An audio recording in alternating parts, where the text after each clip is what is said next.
जय श्री राम दोस्तों। तो लास्ट क्लास में physics class 11 chapter 1 unit and dimension में मैंने तुम्हें क्या पढ़ाया था? मैंने तुम्हें एप्लीकेशन ऑफ डायमेंशन एनालिसिस पढ़ाई थी। लास्ट टू लास्ट क्लास में मैंने तुम्हें बताया था how to check the correctness of a given physical equation. इससे लास्ट क्लास में फिजिक्स में मैंने तुम्हें क्या बताया था? Deduce a relation among various physical quantities. Physical quantity दी रहती है, उससे मिलाकर के हमें फॉर्मूला या इक्वेशन बनाना होता है। और आज हम लोग तीसरा और आखिरी एप्लीकेशन पढ़ने जा रहे हैं डायमेंशन एनालिसिस का, जिसमें हम क्या पढ़ेंगे? To convert a given physical quantity from one system of unit to another।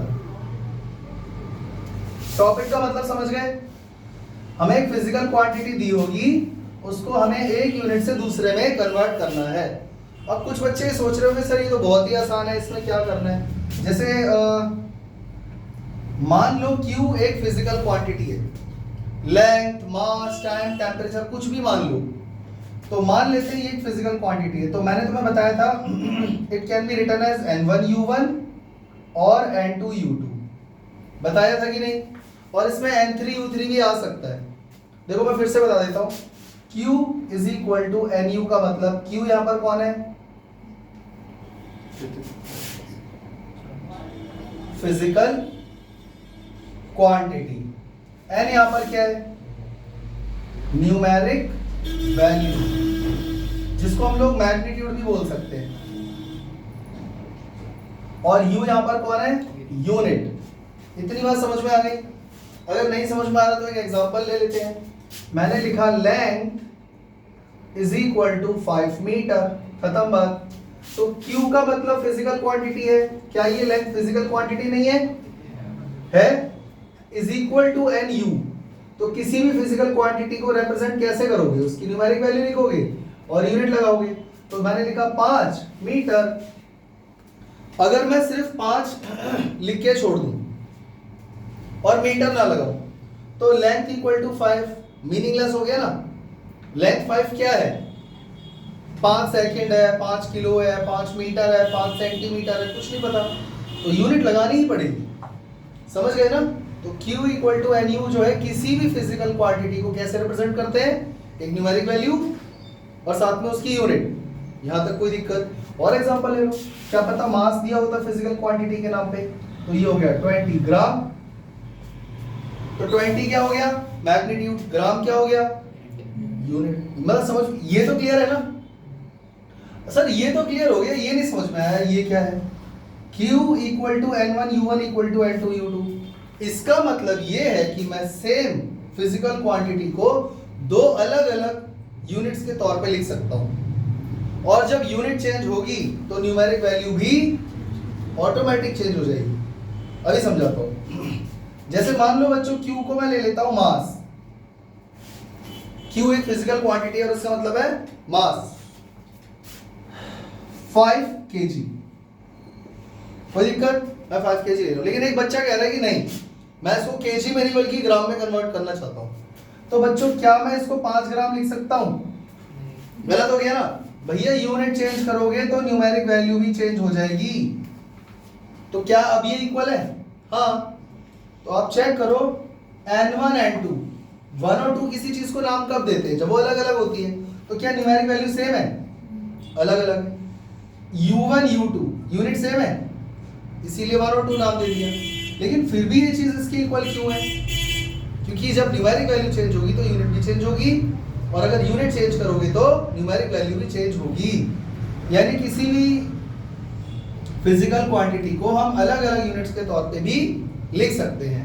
यहां तक सबको समझ में आया या नहीं? कोई दिक्कत तो नहीं? यहां तक ठीक है। तो यही चीज है बस इसमें जो आज हम करने वाले हैं कि एक फिजिकल क्वांटिटी दी हुई है, उसको एक सिस्टम ऑफ यूनिट से दूसरे में कन्वर्ट करना है। मतलब ऐसे मान लो किलो से ग्राम में कन्वर्ट करना है, तब क्या करोगे? ये तो आसान है, इनटू 1000 कर दोगे। लेकिन और कुछ टेढ़ा मेढ़ा क्वेश्चन आ गया तब क्या करोगे? जैसे मान लो किसी ने कहा वॉल्यूम है और वॉल्यूम को लीटर से ml में लेकर आना है, और लीटर में दिया हुआ है 5, तो बताओ ml में कितना हो गया 5000, और उसने बोला कि नहीं मीटर क्यूब में भी लाना है। अब कितना हो गया, वॉल्यूम को मीटर क्यूब में भी लिख सकते हैं ना, तो कितना हो गया, नहीं पता ना, तो देखो इसको ऐसे कर लो, 1 मीटर क्यूब में कोई भी चीज 1000 लीटर होती है, ठीक है, तो 1 लीटर में 1/1000 मीटर क्यूब हो जाएगी, तो 5 लीटर में 5/1000, तो ये हो जाएगा 5/1000 मीटर क्यूब इज इसका आंसर। मतलब मेरी बात समझ में आ रही है ना? कहने का मेरा मतलब यहाँ पर ये है कि किसी भी फिजिकल क्वांटिटी को वो अलग अलग यूनिट्स में कह रहा है कि कन्वर्ट करो, यूनिट चेंज करो, और हमें ये बात पता है कि अगर हमने यूनिट चेंज कर दी तो न्यूमेरिक वैल्यू भी चेंज होगी। छोटे मोटे तो कर लोगे मल्टीप्लाई डिवाइड, कोई बहुत उटपटांग आ गया तब क्या करोगे? इतनी बात समझ में आ गई कि हम करने क्या वाले हैं? इतनी बात समझ में आ गई, तो इसको ना एक क्वेश्चन के थ्रू समझते हैं। अब हम इसको एक क्वेश्चन के थ्रू समझते हैं। देखो भाई, एक क्वेश्चन दिया हुआ है,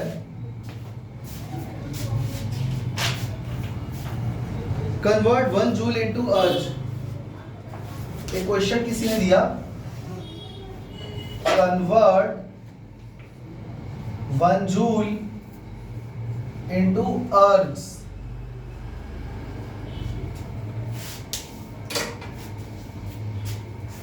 अजीब सा क्वेश्चन है ना? जूल से क्या समझ में आ रहा है? ये किसकी यूनिट है? वर्क डन की या एनर्जी की? दोनों की। ये अर्ज क्या है भाई? ये कहां से आ गया?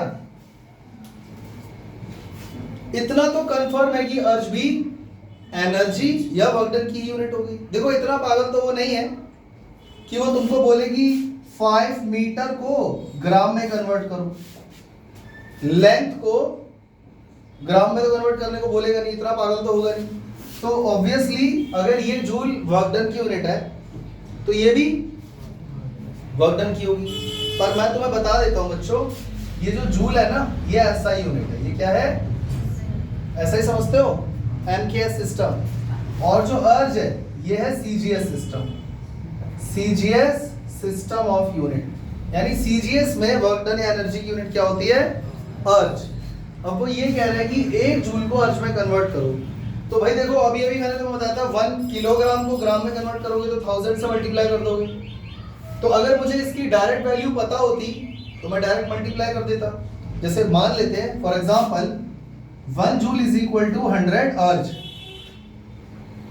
तो मैं सीधा 100 से मल्टीप्लाई कर देता। 5 जूल 500 अर्ज हो जाता। लेकिन मुझे ये वैल्यू पता ही नहीं है ना, फैक्टर, कि किससे मल्टीप्लाई डिवाइड करूं, नहीं पता ना। तो ऐसे में क्या करें भाई? तो ऐसे में डायमेंशनल एनालिसिस का इस्तेमाल किया जाता है। अब कैसे करना है वो ध्यान से देखो बच्चों। अब मैं इसका सॉल्यूशन लिखने जा रहा हूं, ध्यान से देखो। पहले ये बताओ, जो जूल है ये किसकी यूनिट है? दोनों की है, पर अभी हम वर्क डन ले लेते हैं। और वर्क डन का MLT डायमेंशन क्या होता है बच्चों? ML2T-2। सबको पता है? सबको पता है? हम जानते हैं Q is equal to N1 U1 is equal to N2 U2 होता है। अच्छा, और एक बात, यूनिट चेंज होगी तो न्यूमेरिक वैल्यू भी चेंज होगी, पर क्या डायमेंशन चेंज हो जाएगी? डायमेंशन थोड़ी ना चेंज हो जाएगी, डायमेंशन तो सेम ही रहेगी। MLT डायमेंशन इसके लिए और इसके लिए अलग अलग थोड़ी ना हो जाएगी। डायमेंशन तो फिजिकल क्वांटिटी वर्क की वही रहेगी। मेरी बात समझ में आ रही है? तो हम मान लेते हैं बच्चों, ये जो 1 लिखा है ना, ये ऐसा यूनिट वाला सिस्टम है, और 2 वाले को सीजीएस मान लेते हैं 2 मिनट के लिए। मानने में कुछ जा रहा है? कुछ तो मानना पड़ेगा ना भाई। देखो, एक ऐसा यूनिट वाला है, सीजीएस वाला है, तो या तो आप इसको सीजीएस ले लो, इसको ऐसा यूनिट ले लो। तो फिजिकल क्वांटिटी यहां पे क्या है बच्चों? वर्क। N1 1, U1 यूनिट क्या है? जूल। लिख दिया N1 U1, ऐसा ही के हिसाब से लिखा है। अच्छा, N2 U2, N2 की वैल्यू मालूम नहीं, और U2 अर्ज। इतनी बात समझ में आ गई? मुझे N2 ही तो फाइंड करना है ना। यहां तक क्लियर है? इसके बाद एक छोटा सा टेबल बना लो। SI यूनिट और CGS यूनिट। एक छोटा सा ऐसे टेबल बना लो। ये सारे स्टेप्स याद रखना जो भी मैं कर रहा हूँ, और बहुत मुश्किल नहीं है, बहुत आसान है। आप पहले पहचानो किसकी डायमेंशन दी हुई है, मतलब किसकी यूनिट है वो।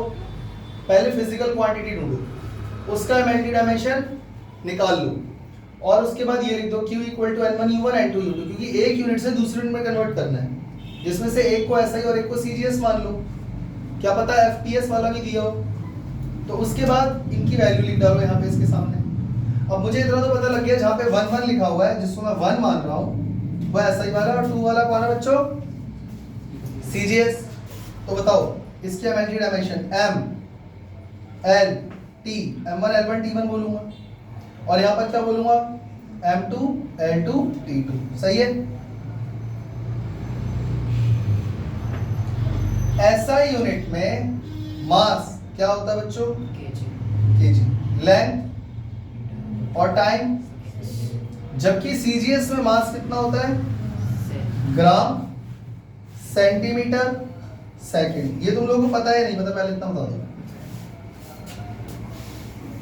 ये तो पता होगा, किलो मीटर और सेकंड, और ये ग्राम सेंटीमीटर सेकंड होता है। अब यहाँ पे एमएलटी डायमेंशन लगा दो बच्चों, इसके नीचे जगह नहीं है, मैं वहां लिख रहा हूं। इसी में एमएलटी डायमेंशन इधर भी लगा दो और इधर भी लगा दो। तो M L2T minus 2, M L2T minus T minus 2। मुझे ये बताओ बच्चों, इस N1 U1 N2 U2 के लिए क्या डायमेंशन चेंज हो जाएगी? डायमेंशन तो चेंज नहीं होगी ना, डायमेंशन तो सेम ही रहेगी। तो इसके साथ है N1 और इसके साथ है N2, यहां तक भी कोई दिक्कत नहीं है बच्चों, क्योंकि हम जानते हैं 1 1 वाला SI यूनिट है, और SI यूनिट में मैंने M1 L1 T1 नाम दिया है, और CGS वाले को मैं 2 से डिनोट कर रहा हूं, तो M2 L2 और T2 बोल रहे हैं हम लोग। इतनी बात समझ में आ गई? अब हमें कुछ नहीं करना, खाली वैल्यू पुट करनी है। देखो अच्छा, हमें फाइंड क्या करना है? N2, तो ये इसके साथ मल्टीप्लाई में है, तो N2 फाइंड करना है, तो ये पूरा इसके डिवाइड में आ जाएगा, हाँ या ना? तो N2 will B N1 M1 L1 square T1 -2, और इस पूरे के अपॉन में आ जाएगा M2 L2 T2 पावर -2। यहां तक कोई दिक्कत? बच्चों मैं इनको सेपरेट अगर कर दूं कोई दिक्कत है? मतलब मैं लिख रहा हूं M1 upon M2 L1 upon L2 T1 upon T2 whole power -2। यहां तक कोई प्रॉब्लम? ओ सॉरी L2, ये कैसे गायब हो गया? एमएलटी डायमेंशन है ML2T -2, समझ गए ना? एक मिस्टेक हो गई थी, L का स्क्वायर नहीं लगाया मैंने, मतलब इस वाले स्टेप में और इस वाले स्टेप में कोई फर्क है? बस मैंने M और L और T को सेपरेट कर दिया और पावर होल लगा दी, क्योंकि स्क्वायर इसका भी है इसका भी है, -2 इसका भी है इसका भी है, होल का लगा दिया। यहां तक कोई दिक्कत? इसके बाद तुम्हें सिर्फ यहां से वैल्यू उठा के यहाँ पे डाल देनी, ठीक है? करो, देखो N1 की वैल्यू क्या है बच्चों? 1। तुमको दिख रहा है? तुम चाहो तो इस वाली चेयर पे आ सकती हो, इसको थोड़ा सा ऐसे करो, दिख जाएगा, या वहां उस वाली सीट से भी दिख जाएगा, दिख रहा है? तो N1 की वैल्यू क्या डाल दी मैंने? 1। बच्चों M1 की वैल्यू जल्दी बताओ। 1 kg अपॉन में 1 ग्राम, अगला 1 मीटर 1 सेंटीमीटर होल स्क्वायर, और 1 सेकेंड पावर -2। यहां तक कोई दिक्कत?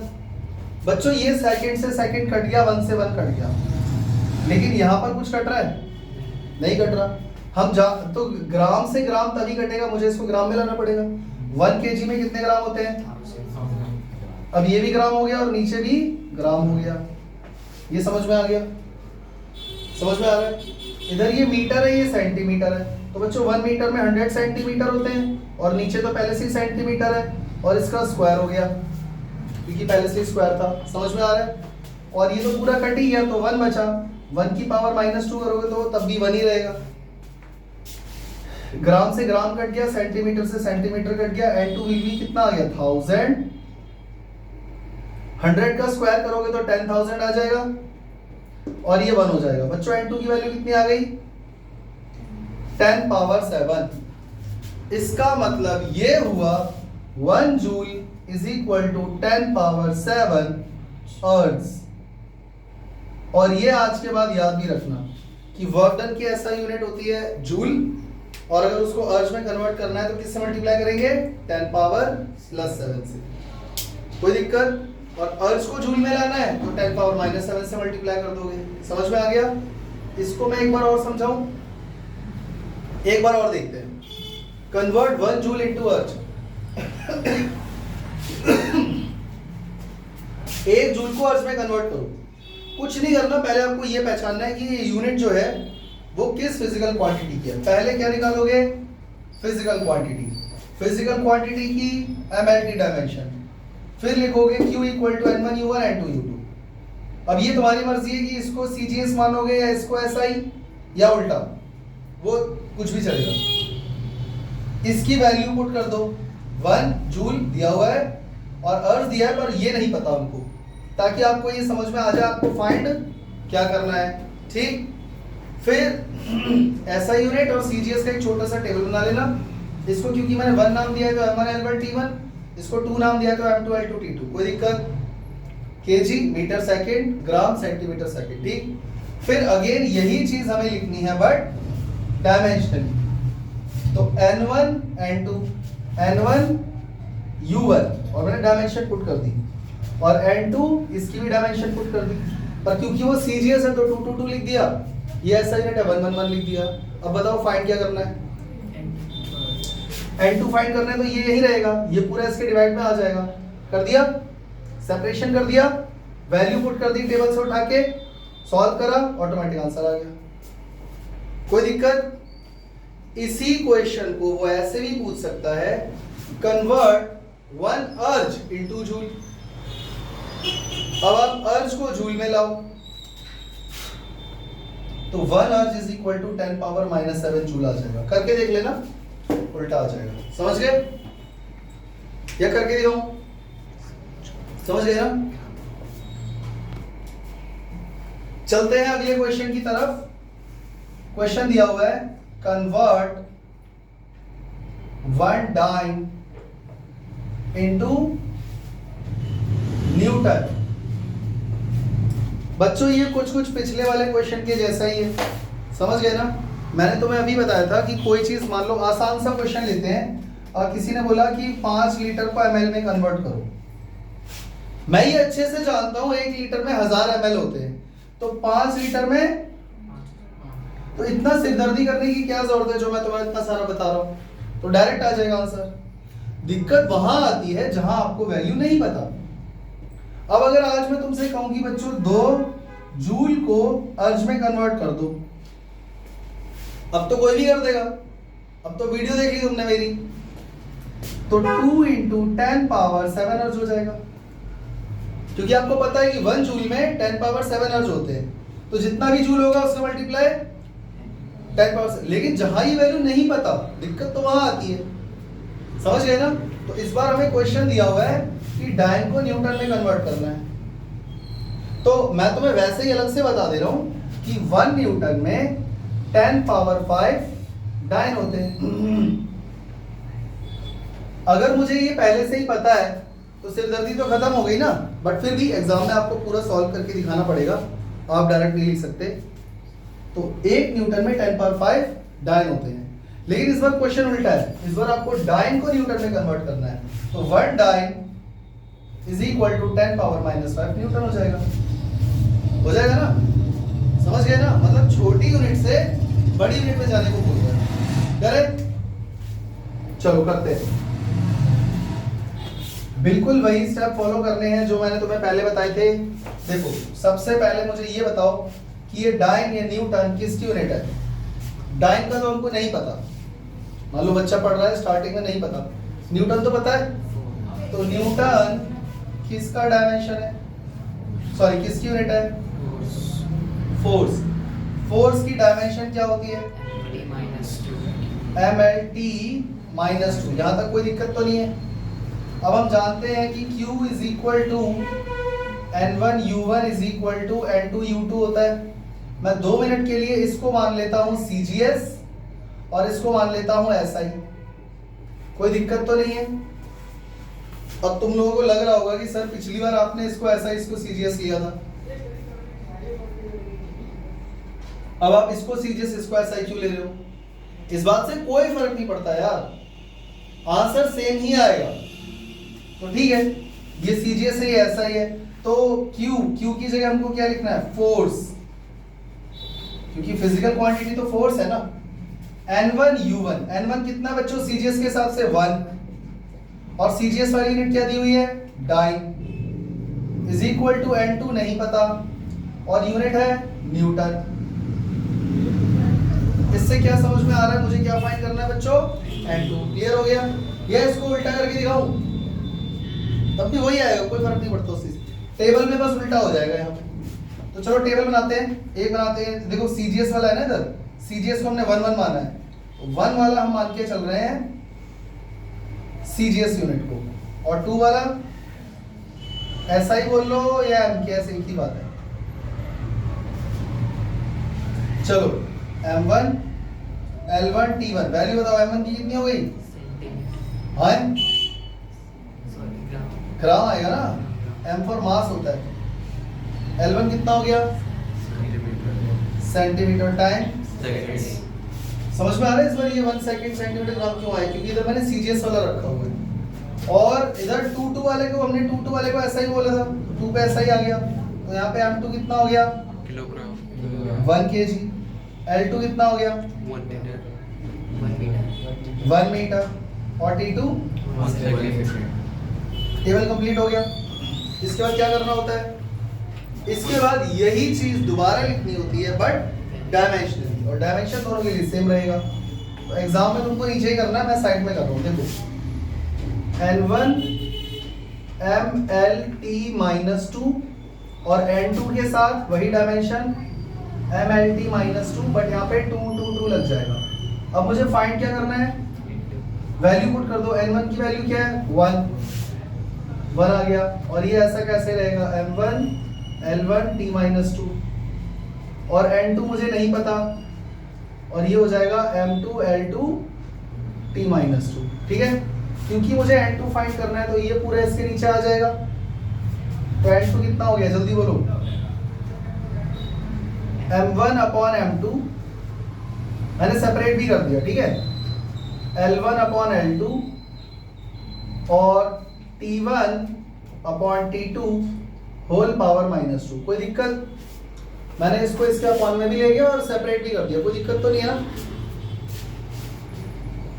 अब जल्दी बताओ M1 की वैल्यू क्या है? M1 की वैल्यू है 1 ग्राम, 1 ग्राम, और M2 की वैल्यू है 1 kg। अच्छा, L1 की value 1 centimetre, 1 metre, 1 second, 1 second. देखो ये तो कट जाएगा, 1 बचेगा, 1 पावर -2 1 ही रह जाएगा। इधर ये इसलिए नहीं कट रहा क्योंकि ये सेंटीमीटर में, ये मीटर में है। तो क्या करेंगे बच्चों? इसको तो ग्राम ही रहने देंगे, और केजी में कितने ग्राम होते हैं? 1000 ग्राम। अब तो कटेगा ग्राम से ग्राम, और ये तो सेंटीमीटर ही रहेगा। 1 मीटर में कितने सेंटीमीटर होते हैं? तो ये हो गया 100 सेंटीमीटर, और ये तो 1 हो गया, 1 पावर -2 तो 1 ही रहेगा। समझ में आ रहा है? सेंटीमीटर से सेंटीमीटर गया, ग्राम से ग्राम गया। अब बताओ N2 इक्वल टू क्या आ गया? 1 अपॉन, सही है? क्या मैं बोल सकता हूं 1 अपॉन 10 पावर 5? क्या मैं बोल सकता हूं 10 पावर -5? तो आपके पास N2 की वैल्यू क्या आ गई?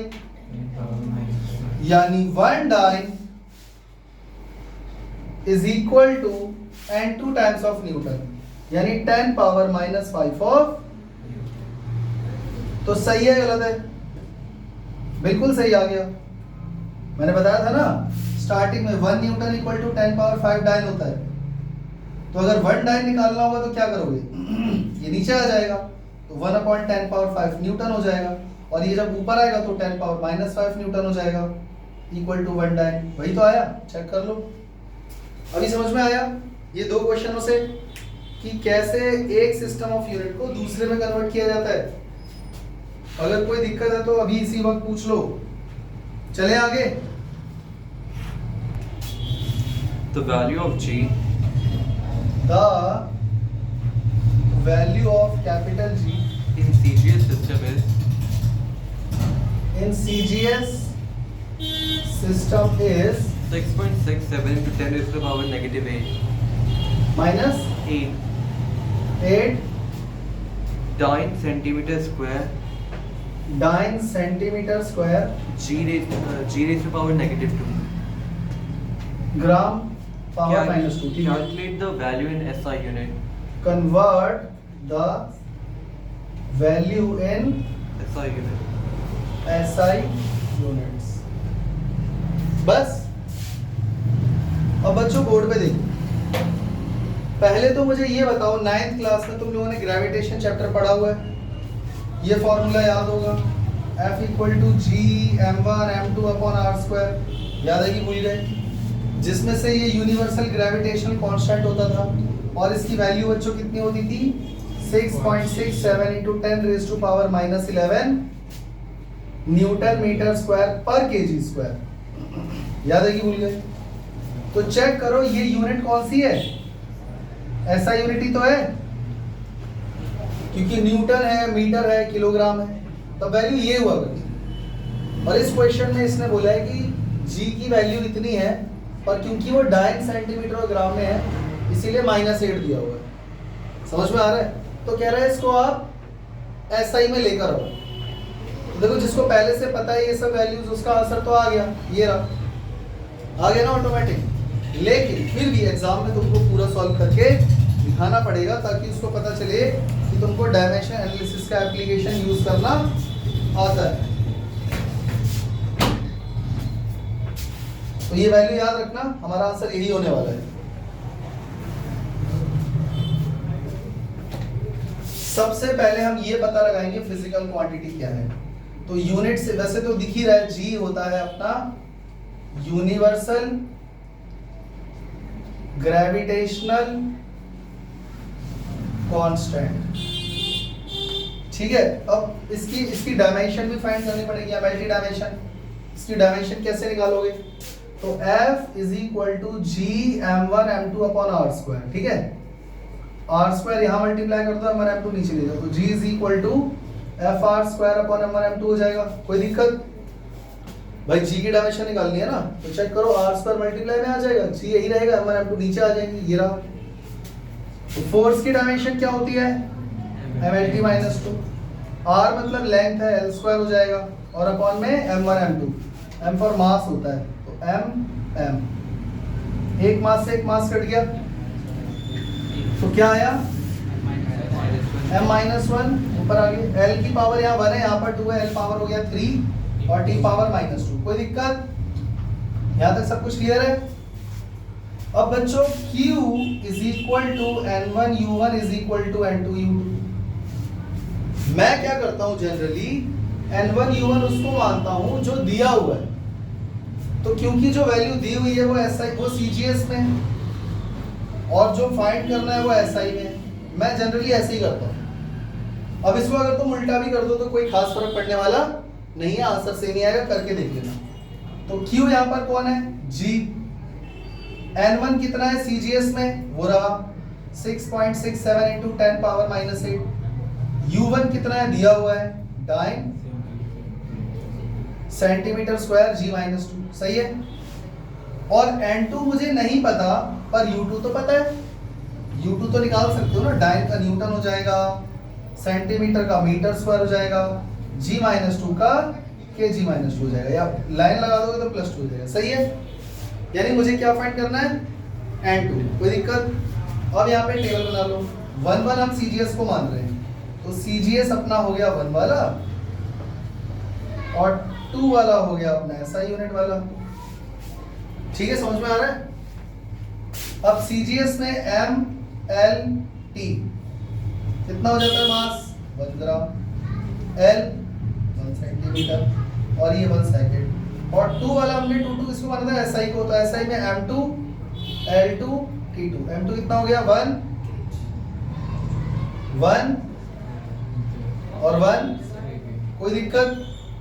यहाँ तक कोई दिक्कत? अब खाली सॉल्व करना रह गया।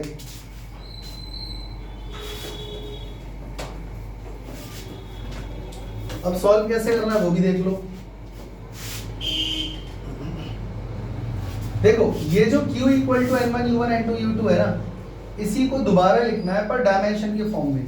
तो N1 MLT माइनस 2, लेकिन यहाँ पे 1 1 1 आएगा, और N2 M minus 1 L3 T minus 2, ऐसे ही M minus 1 L3 T minus 2, और यहाँ पे 2 2 2। कोई दिक्कत?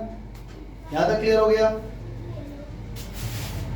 अब जरा सोचो, N1 की वैल्यू तो हमको दी हुई है, ये रही। ये यहाँ पर तुम चाहो तो N1 भी लिख सकते हो, इस टेबल में ना आप N1 भी लिख सकते हो। मैंने पिछले 2 टेबलों में नहीं लिखा, बट आप लिख सकते हो ताकि इसकी वैल्यू उठा के पुट कर सको। तो ये आ गया 6.67 into 10 power minus 8 into M1 upon M2 whole power minus 1। मतलब समझ में आ रहा है ना? ये पूरा इसके नीचे आ गया, और मैं सेपरेट भी कर दे रहा हूँ। L1 upon L2 whole power 3 और T1 upon T2 whole power minus 2, और बचेगा इधर N2। समझ में आ गया सबको? मुझे N2 फाइंड करना है, तो N2 will be equal to, देखो इसको तो छेड़ने की जरूरत ही नहीं है, इसको तो ऐसे ही रहने दो। अब यहाँ वैल्यू पुट करो। M1 की वैल्यू कितनी है? 1 ग्राम और 1 kg। तो ऊपर आ गया 1 ग्राम, नीचे आ गया 1 kg। मतलब kg लिख के फिर ग्राम में लाऊंगा, समझ गए? अब तो समझ गए होगे। ऐसे ही बच्चों L1 अपॉन L2, बताओ L1 की वैल्यू क्या है?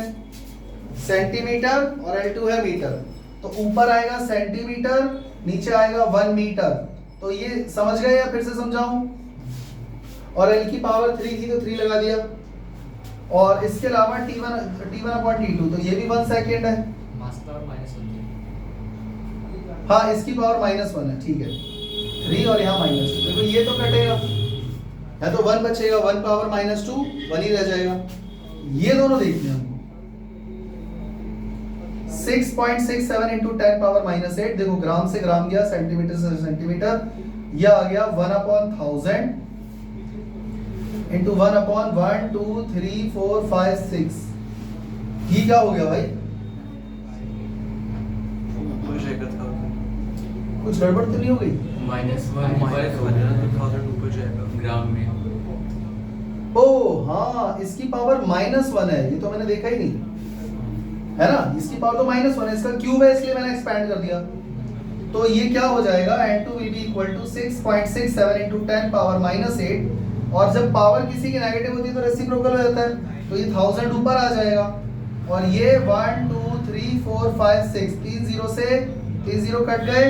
N2 आ गया 6.67 into 10 power minus 8 into 10 power minus 3। कोई दिक्कत? तो N2 कितना आ गया? आ गया ना N2। अब N2 की वैल्यू उठा के कहां पुट कर दोगे? सीधा इस या फिर इस इक्वेशन में, इसमें कर दो। तो 6.67 into 10 power minus 8 dyne centimetre square per gram square will be equal to 6.67 into 10 power minus 11 newton metre square पर केजी स्क्वायर। चेक कर लो, ऑन कर दिया। तो आई होप ये क्वेश्चन तुम लोगों को समझ में आ गया होगा। अब इस टाइप के जितने भी क्वेश्चन हैं जिसमें एक यूनिट से दूसरे में कन्वर्ट करने को दिया रहता है, जितने ज्यादा क्वेश्चन प्रैक्टिस करोगे उतना ही टॉपिक अच्छे से क्लियर होता चला जाएगा। समझ में आ गया? लेकिन अगर क्वेश्चन प्रैक्टिस नहीं करोगे और आपको लग रहा है कि ये वीडियो में 3 क्वेश्चन देख के हो गया, तो ये इनफ नहीं है बिल्कुल भी। समझ गए?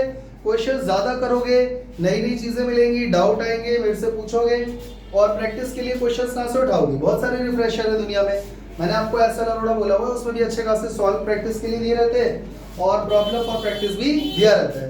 तो तुम लोग वहां से क्वेश्चंस करो, जो डाउट आता है मेरे से पूछो। समझ गए? बोलो जय श्री राम।